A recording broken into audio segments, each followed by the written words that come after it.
brought to you by Nova शुद्ध घी। जब जब खाए दिल खुश हो जाए, सदियों का नोवा शुद्ध देसी घी, सपना स्वस्थ भारत का। I love घी घी घी घी घी घी। नमस्कार दोस्तों, क्राइम तक में आप सबका स्वागत है। मैं हूं सुप्रतिम बैनर्जी। उत्तर प्रदेश की राजधानी लखनऊ और लखनऊ का पीजीआई इलाका बोले तो पीजीआई पुलिस स्टेशन का इलाका। यहाँ पर एक गांव है जिसका नाम है बाबूखेड़ा। बिल्कुल शहर से सटा हुआ है और बाबूखेड़ा के बहुत से लोग रोज़ लखनऊ शहर जो है कामकाज के सिलसिले में आते जाते हैं। तो इसी बाबूखेड़ा गांव में एक परिवार रहता है और ये परिवार है रमेश यादव का। रमेश यादव के 3 बेटे हैं और पत्नी है। रमेश जो है वो खेतीबाड़ी का काम करते हैं और साथ ही उनके पास कुछ पशु है, दूध का भी कारोबार करते हैं और ज़िंदगी ठीक ठाक चल रही है। अचानक 3 अक्टूबर को, यानी इसी महीने की मैं बात बता रहा हूँ, 3 अक्टूबर 2025, रमेश यादव के परिवार में एक बड़ी वारदात होती है और ये वारदात होती है एक डकैती की सूरत में। होता यूँ है कि दोपहर को, तकरीबन दोपहर और शाम के बीच का वक्त, समझ लीजिए 3 से 4 बजे के आसपास का वक्त होगा, रमेश यादव के घर में अचानक डकैत धावा बोल देते हैं और धावा बोलकर न सिर्फ लूटपाट करते हैं, घर की कीमती चीज़ें अपने कब्जे में ले लेते हैं, बल्कि रमेश की जो पत्नी है रेणु देवी, वो चूंकि विरोध कर रही होती हैं, उन्हें बुरी तरह मारते पीटते हैं और उन पर घातक प्रहार करते हैं नुकीली चीज़ों से और ब्लंट ऑब्जेक्ट से। और इसी के साथ घर में जो रमेश यादव का मंझला बेटा जिसका नाम है निखिल, वो भी मौजूद है, उस पर भी जान मारने की नीयत से ये सारे डकैत जो घर में घुस आए थे वो हमला करते हैं। किसी तरह से ये लड़का घर से भागने में कामयाब हो जाता है, वो जान बचाकर भागने में कामयाब हो जाता है, मगर जो महिला है रेणु देवी, वो डकैतों के चंगुल में फंसी रहती है। लड़का घर से बाहर निकलने के बाद अपने मोबाइल फ़ोन से एक एक करके पहले अपने पिता को फ़ोन करता है, फिर अपने मामा को करता है और फिर कुछ अपने दोस्तों को भी फ़ोन करता है। और ये सारे फ़ोन कॉल जो है वो SOS मैसेज की सूरत में होते हैं, यानी SOS मतलब सेव आवर सोल जिसे कहते हैं, वो संदेश जो बिल्कुल इमरजेंसी में कोई इंसान किसी को कन्वे करता है। तो वो ये बताता है कि घर में डकैत घुस आए हैं और ये जो डकैत हैं वो कीमती चीज़ों को लूटपाट करने में लगे हैं। माँ को उन्होंने घेर रखा है और मुझे भी बुरी तरह से मारा है। मैं किसी तरह से घर से निकल भागा हूँ और मुझे बहुत डर लग रहा है कि पता नहीं ये क्या करेंगे। साथ ही वो फ़ोन पर यह भी बताता है कि इनमें से कुछ लड़के वो हैं जिनसे हमने कुछ रुपए जो है वो लोन में ले रखे हैं। तो एक तरह से इस घटना के बारे में वो न सिर्फ अपने घर वालों को जानकारी देता है, बल्कि एक क्लू या एक सुराग भी देता है कि इस घटना के पीछे रिकवरी एजेंट जो लोन देने के बाद पैसे वसूलने के लिए आते हैं, वो लोग इस घटना के पीछे हैं। तो कुछ देर बाद, घर से निकलने के बाद, वो ये सारे कॉल्स करता है और उसके बाद उसका मोबाइल फ़ोन स्विच ऑफ हो जाता है। मोबाइल फ़ोन 2 सूरत में स्विच ऑफ हो सकता है। एक, या तो वो डकैतों के हत्थे चढ़ गया हो, घर से भागने के बाद हो सकता है डकैतों ने पीछा किया हो, जैसा कि उसने बताया था कि डकैत मेरे भी पीछे पड़े हैं, मैं भाग रहा हूँ। तो हो सकता है डकैतों के हत्थे चढ़ गया हो और डकैतों ने उसे काबू करके फ़ोन उसका स्विच ऑफ कर दिया हो या लूट लिया हो।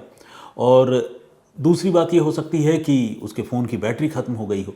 तो खैर, ये जानकारी जो है घर में परिवार वालों को मिलती है और हलचल मच जाती है। तब तक जो घर का दूसरा बेटा है जिसका नाम है नितिन, दूसरा नहीं बल्कि दूसरा बेटा तो विक्टिम है जो भाग रहा है डकैतों के चंगुल में फंसने के बाद किसी तरह से छूटकर।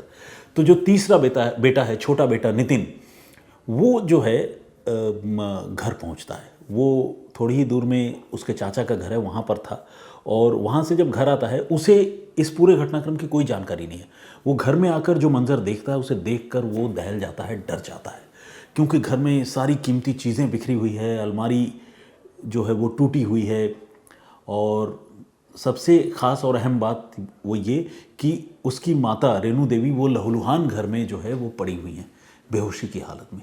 ये देखकर उसके हाथ पांव फूल जाते हैं, वो घबरा जाता है। इसके बाद वो नाते रिश्तेदारों को कॉल करने लगता है और फिर किसी तरह से अपनी माँ को पड़ोसियों की मदद से उठा करके वो हॉस्पिटल ले जाता है।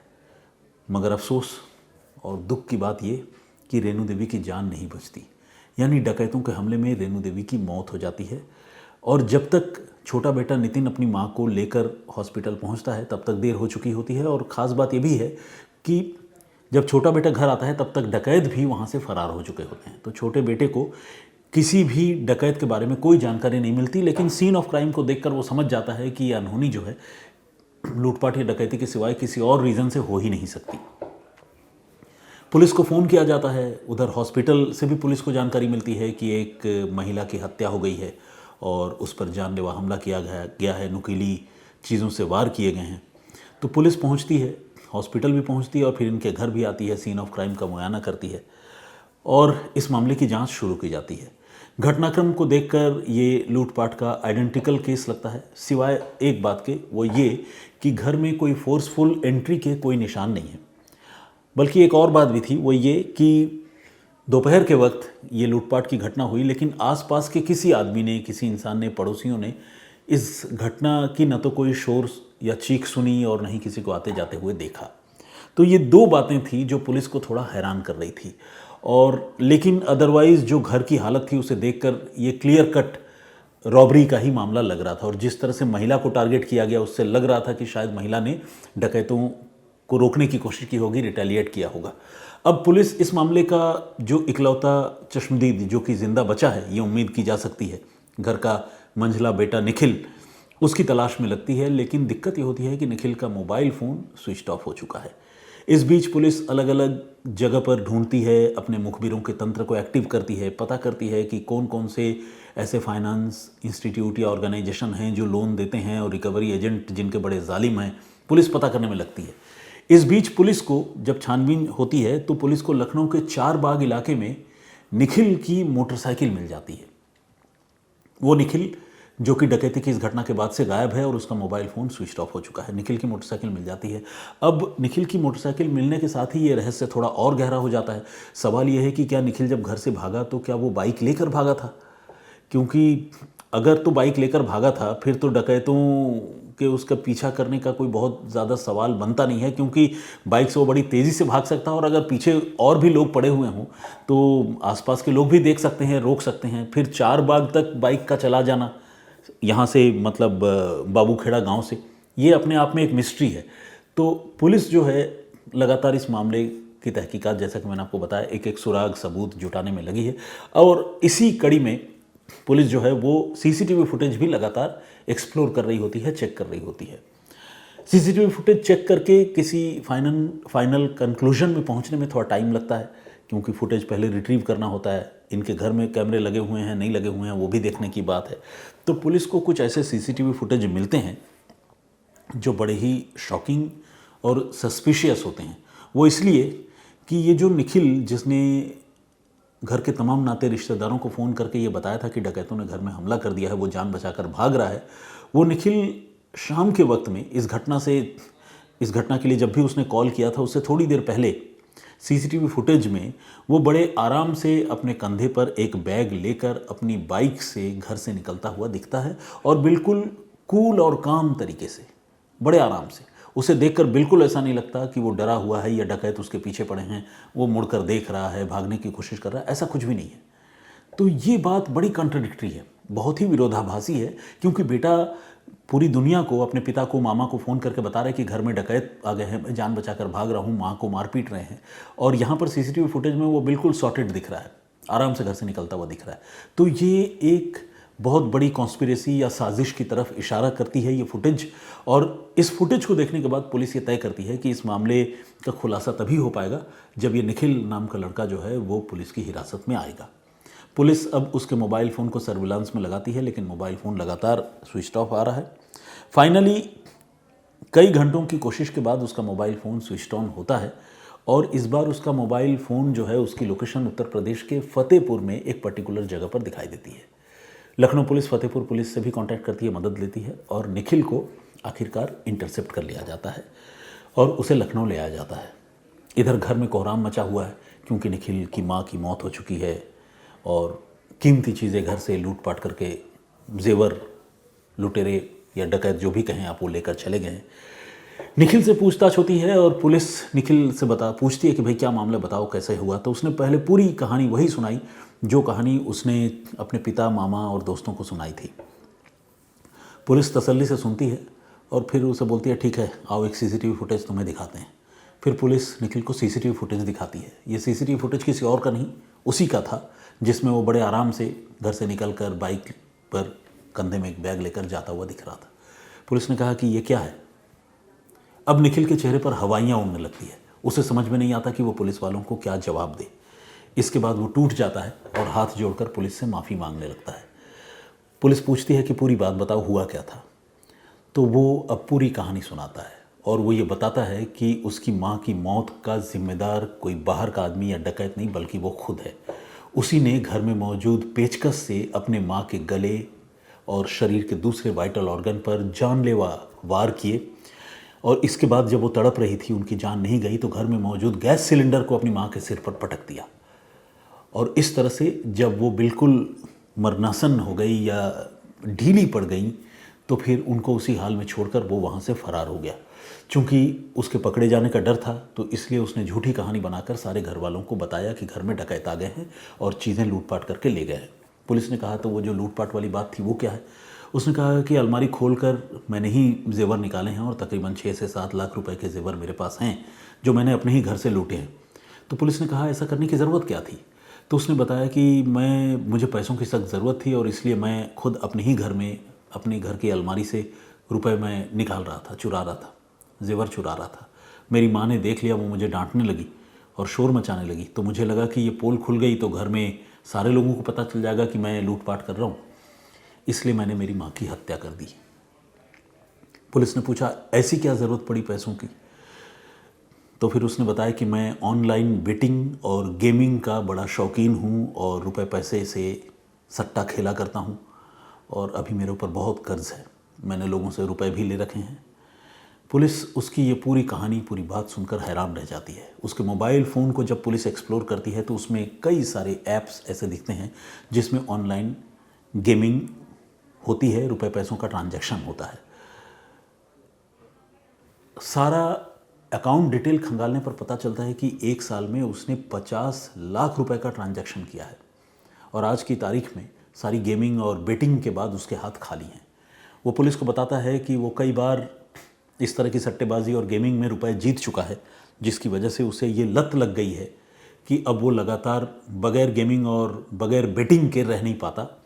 इसी वजह से उसे पैसों की दरकार है और लोगों से वो, चूँकि उसने पैसे मांग रखे हैं, उधार ले रखे हैं, तो उसे उन लोगों को भी जवाब देना भारी पड़ रहा है। इसीलिए वो अपने ही घर में लूटपाट और चोरी कर रहा था। पुलिस ने कहा कि भाई वो सब ठीक है, लेकिन तुम अपनी माँ की हत्या करने के बारे में कैसे सोच सकते हो। तो बताता है कि मेरी मति मारी गई थी। तो ये थी पूरी कहानी, ये है पूरा घटनाक्रम। इस पूरे घटनाक्रम पर आप क्या सोचते हैं, आपका पॉइंट ऑफ व्यू क्या है, प्लीज़ हमें कमेंट करके ज़रूर बताइएगा। जो प्रीवियस स्टोरी है उसमें हमने आपको बताया था कि किस तरह से एक सास और दामाद अफेयर में इन्वॉल्व हो गए और इन दोनों के अफेयर के चक्कर में जो बीवी है, मतलब सास की बेटी और दामाद की पत्नी, उसकी रहस्यमयी परिस्थितियों में मौत हो गई। सास और दामाद की आपत्तिजनक तस्वीरें सोशल मीडिया पर वायरल होने लगी और ऐसी कहानी सामने आई जिसे सुनकर लोग हैरान रह गए। ये प्यार कैसे परवान चढ़ा, ये घटना कैसे हुई, मौत उस महिला की या उस लड़की की कैसे हुई जिसकी माँ अपने दामाद के साथ इन्वॉल्व हो गई थी। अगर आप जानना सुनना चाहते हैं तो क्राइम तक के प्लेलिस्ट में सुप्रतिम से सुनिए वाले सेक्शन में जाकर आप उस स्टोरी को सुन सकते हैं।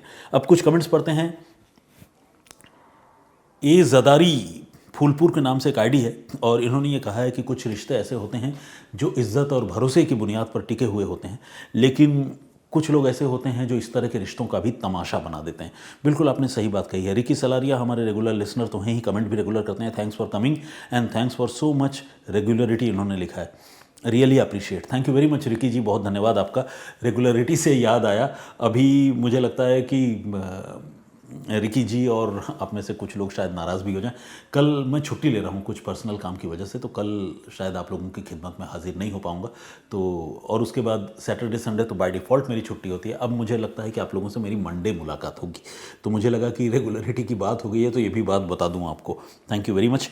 स्काई इज़ ऑरेंज के नाम से एक आईडी है, इन्होंने लिखा है sir you are doing great job, you शम sir, Varnita and Deepak are my favourites. Thank you very much, बहुत सारा कॉम्प्लीमेंट उन्होंने लिखा है, बहुत धन्यवाद आपका। दीप लर्नर के नाम से, डीप लर्नर ओके के नाम से एक आईडी है, उन्होंने कहा है कि ये वाला प्यार बैकवर्ड एरिया में ज़्यादा पहुंच रहा है। ओके, मैंने बेसिकली ये कहा था कि जो सो कॉल्ड एलीट सोसाइटी है और पढ़े लिखे लोगों की दुनिया है, उसमें जो है मतलब ऐसा नहीं कि सारा पॉल्यूशन वहीं पर है, ऐसा मैं बिल्कुल नहीं कह रहा हूँ। लेकिन जैसे हमने कई बार देखा है ना, कई फिल्मों में भी इस तरह की चीज़ें देखी हैं जो मतलब ड्रग्स हुआ और रिलेशनशिप से रिलेटेड, इनफिडिलिटी से रिलेटेड बहुत सारी चीज़ें जो है वो सो कॉल्ड एलिट सोसाइटी में हम देखते हैं। फिल्मों में इस तरह का पोर्ट्रे या पिक्चराइजेशन होता है, लेकिन अब इस तरह की चीज़ें ग्रामीण इलाकों में भी होने लगी हैं। तो हमारे जो एक लिसनर हैं उन्होंने कहा कि ग्रामीण इलाकों में अब ज़्यादा इस तरह की चीज़ें होने लगी हैं। एनीवे, ये जस्ट एक कयासबाजी है। जैसा कि मैंने कहा, न तो किसी ज़ात धर्म के हिसाब से कोई अपराधी बनता बिगड़ता या ज़्यादा या कम होता है, ठीक उसी तरह से एरिया से भी मेरे हिसाब से कोई फ़र्क नहीं पड़ता। क्राइम तो क्राइम है, वो कहीं पर भी कभी भी हो सकता है, चाहे वो शहर हो या गांव हो।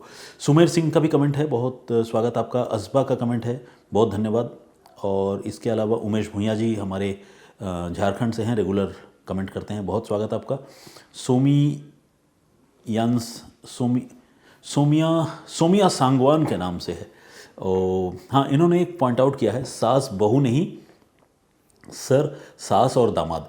एग्जैक्टली, बेसिकली सास और दामाद की जो है वो रिलेशनशिप वाली स्टोरी थी वो। तो स्लिप ऑफ टंग ये हुआ कि एक बार मैंने वो स्टोरी बताते हुए सास बहू के बीच में रिलेशन बोल दिया था, तो उसको कुछ लोगों ने पॉइंट आउट किया। Thank you very much. Ranjana Agarwal ने कमेंट किया है, बहुत धन्यवाद आपका। इसके अलावा चिंतामणि ग्यावाली का कमेंट है, बहुत दिन बाद इनका कमेंट आया है। IAS के नाम से एक आईडी है, अंगद कुमार कटिहार से हैं, और उन्होंने कहा है कि जो कहानी मैं सुनाता हूँ वही कहानी कभी कभी शम्स सर भी सुनाते हैं।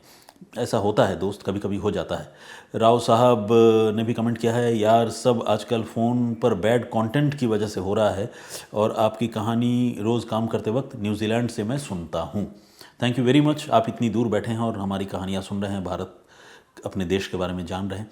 अनिल बहल ने भी कमेंट किया है, बहुत बहुत स्वागत आपका। और इसके अलावा रंजन डी कामले का कमेंट है, बहुत धन्यवाद। और भी बहुत सारे लोगों ने कमेंट किया है, लेकिन सारे लोगों के नाम और कमेंट्स एक दिन में पढ़ना संभव नहीं है। मैं फिर आऊँगा, फिर हाजिर होऊंगा किसी और कहानी, किसी और वाक्य के साथ। तब तक के लिए मुझे इजाज़त दीजिए, अपना बहुत ख्याल रखिए, सुरक्षित रहिए। जय हिंद, जय भारत।